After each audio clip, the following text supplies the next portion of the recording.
Get smarter, more talented. I want you to get more talented. That's very tricky. That's unbelievably ideological advice.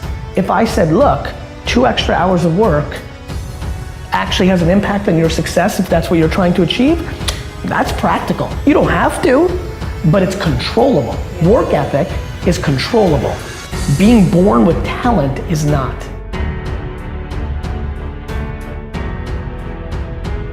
Getting things is not going to make you happy. That's good news in a tough economy. It's a good reminder. It doesn't matter what you get. Doesn't matter whether it be money or opportunity. All those things might excite you for the moment. Even a relationship, as magnificent it may be, might be exciting for a while. But if you don't keep growing, that relationship isn't going to stay exciting. So the secret to real happiness is progress. Progress equals happiness, and if we can make progress on a regular basis, we feel alive. And that's why at the beginning of the year we get this thing like, okay, I can have this fresh start. I could really do what my soul desires. I could expand, I could grow, I could improve, I could change. Or maybe better than change, I could progress. See, think about that. Progress is an aliveness to it, doesn't it? You don't have to work at changing. People say all the time now, well, I'm working on changing. Don't worry about it. Change is automatic. Your body's going to change whether you want it or not as the years go by. No matter how hard you work, there's going to be some changes going on there. The economy is going to change no matter what you want it to do. The weather is going to change. Relationships are going to change. Everything in life is always changing. We don't have to work on change. Change is automatic, but progress is not.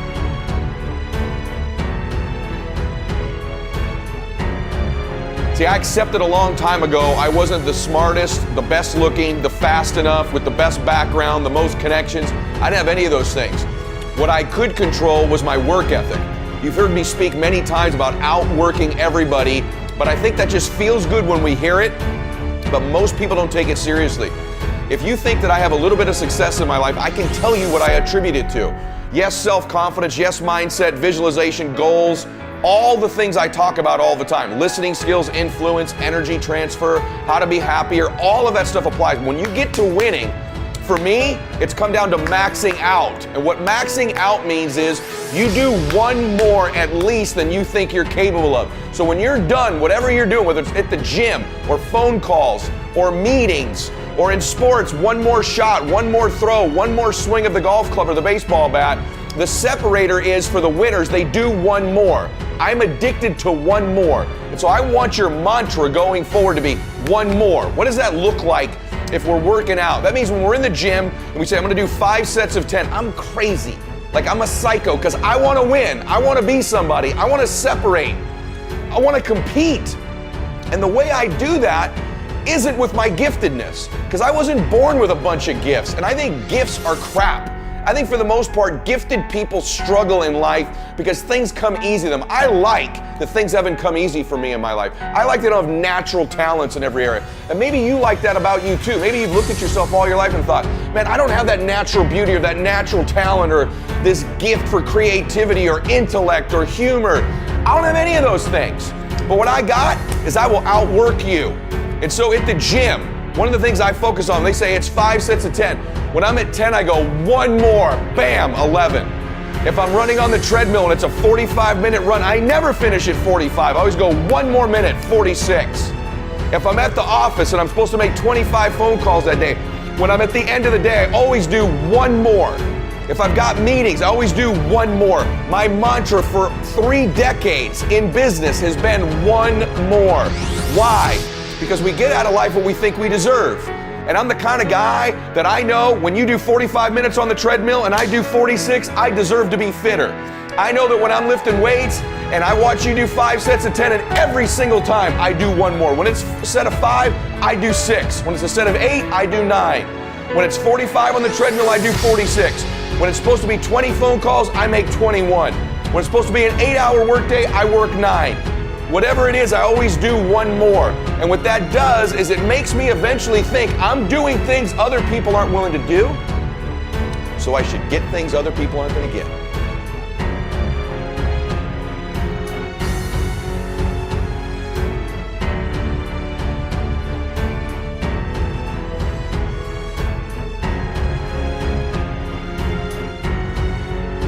Purpose and reason and cause are extremely important. This is the why of your actions. This is knowing why you're doing what you're doing. This is the commander's intent. And so you absolutely these are important. If you don't know why you're doing something, well then let me ask you a question. Why are you doing something? It's very clear, it's very simple to understand. So you gotta know, if you don't know why you're doing something, then what are you gonna do when you hit an obstacle? You're gonna stop. What adaptations are you gonna make when things go wrong to overcome them? You're not gonna make any because you don't know why you're doing it. So if you have no reason for doing something, you're not gonna do it. So you gotta have a long-term goal. We gotta understand the underlying purpose of what you're doing.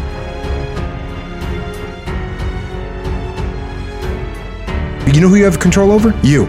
You don't have control over your 9-year-old kid. You might think you do, but you don't. You don't have control over your wife to just make her, get in the game. Oh, you wanna stay on the program. You wanna cook, whatever, 14 chicken breasts on a Sunday night, so you got 2 a day during the week. Honey, make it happen. If you are a good leader and you explain what your goals are and you get her on board with the program, then yeah, guess what she's doing on Sunday night? Helping you cook some chicken breasts for the week. But this is just like anything else, man. This is just like any other leadership situation. You wanna blame the team when something's going wrong? That's not gonna get you a solution. You need to take ownership of the problem. You need to get the problem solved. And when I say get the problem solved, this doesn't mean impose your will on the team. That means you need to lead the team. And there's a big difference.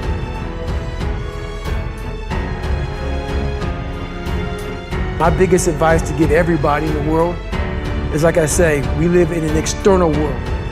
Everything is you gotta see it, touch it, it's external. If you can, for the rest of your life, live inside of yourself, stop listening to people who are calling you fat, gay, transsexual, nigger. Everything that is makes no sense. All these insecure people putting their insecurities on you, you gotta flush it out. You gotta just be whoever the hell God or whatever the hell you believe in. If you believe in nothing but yourself, I don't care what it is. You gotta take everything and throw it away. You have to believe in one thing, and that is yourself. And I'm not saying don't believe in God or what you believe in, but right now, for you to find greatness in yourself, you're not gonna find it by looking in a book or by even hearing me. I may give you the spark, but you've got to go inside yourself to find it. And that means you gotta be quiet. Go in a room, stop talking, search your soul, search your mind, search your abilities, and you'll find it. But if you're not looking for it, you won't find it. So you gotta go start your journey. And the journey starts with you finding, why the hell am I here on this planet Earth? Why am I here? And if you don't know that, you will live the rest of your life searching, always asking the question, why?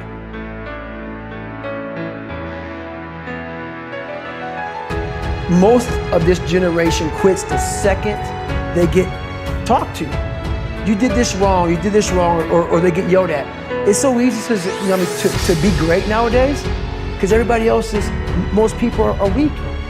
This is a softened generation. So if you have any mental toughness, any ability, if you have any fraction of self-discipline, the ability to not want to do it but still do it. People have a hard thing understand. I hate to run. And what makes me so crazy, why do you run if you hate it? I don't want to take showers and eat either. I hate that too. That's life, man. It wasn't until I changed that mentality that I became somebody. I hated going to school, so guess what? I was dumb as shit. 1 + 1 is 2.